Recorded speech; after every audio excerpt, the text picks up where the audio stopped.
do within Alteryx is add some spatial information. So I'm using a create points tool to find the store on a map. I'm doing the same thing for customers, finding them on a map, and then using another tool to calculate the distance between stores and customers.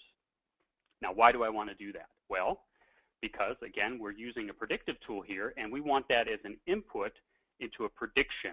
We want the distance between the customers and the stores as an input into our predictive tool.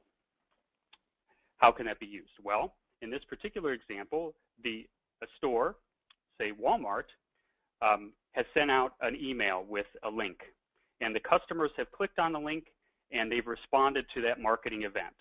And so they have data whether a customer has responded or not.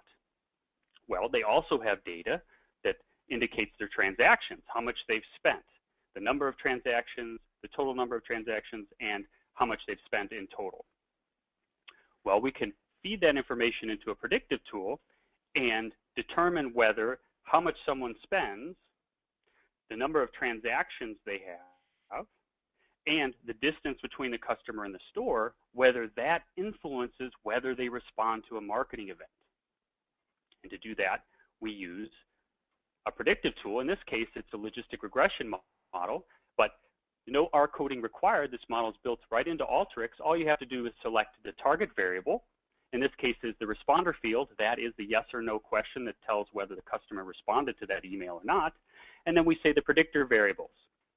In this case, how much they spent and the distance between the customer and the store.